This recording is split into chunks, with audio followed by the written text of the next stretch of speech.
there is a topic that is important to talk about.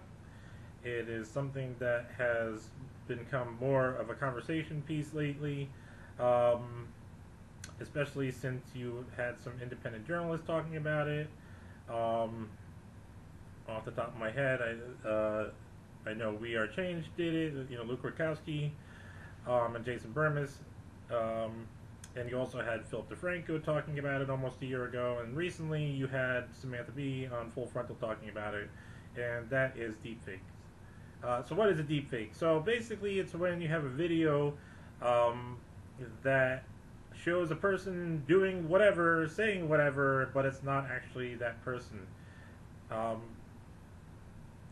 there's one that's going around with what was it, like Steve Buscemi or something like that. I can't remember.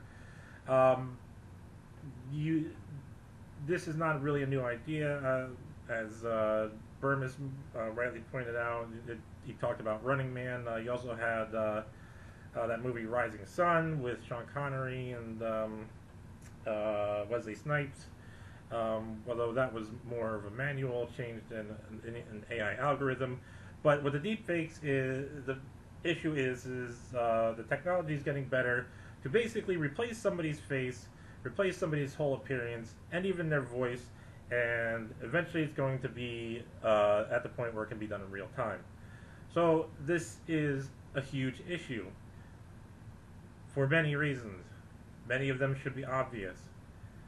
So now you can have, well, not now, but pretty soon you can expect to have even political leaders saying stuff that they haven't really said. Um, or even political candidates. I mean, how do you know this isn't a deep fake?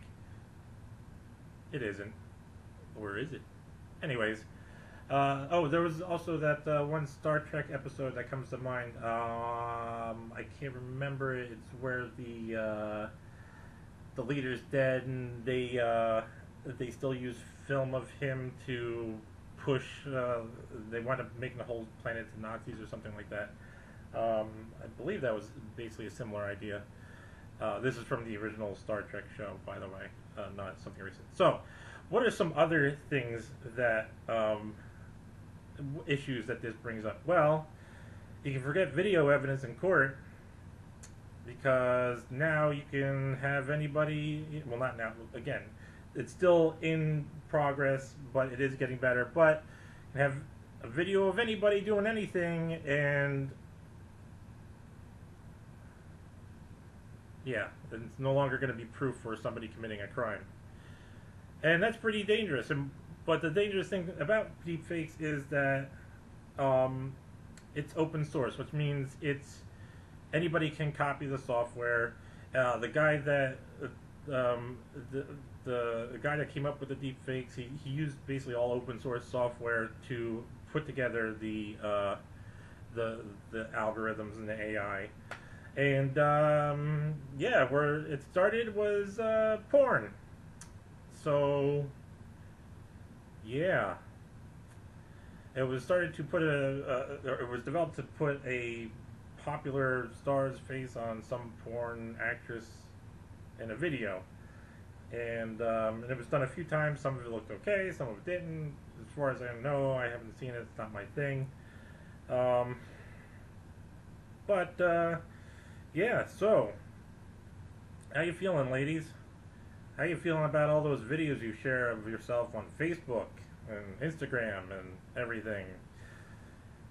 Or how about you, parents? How you feeling about all those videos you post of your kids doing stuff on Facebook and Instagram? You know, the places that just sell your data or whatever. But you know, they might not even need that, because you got some surveillance cities going on here in the U.S. You know, surveillance state cities with cameras everywhere watching what people do. You know, for facial recognition and all this stuff. Fun times, right? I mean, look, the idea is pretty fun on its own. You know, it's take a person's face and plant it on somewhere else. this is something. It's basically like you have a lot of motion capture acting for movies where you have CGI characters and everything like that. It's basically a more streamlined version of that, so where people don't have to paint up their face with dots and everything. So yeah, it's like anything else. It's a double-edged sword, but it's something that's not going to go away. It's something that we all need to be aware of, and so I'm really just making this video to kind of do my part to spread the word that this stuff it's here. It's going to be more prevalent, most likely, and yeah, it's like I said. I mean, the big thing is that for me, the big thing is that there's going to be videos of people committing crimes, and you can't tell if you're not going to be able to tell if it's actually, if it's real or not, because the technology is just going to be so prevalent. So, sleep tight, everybody.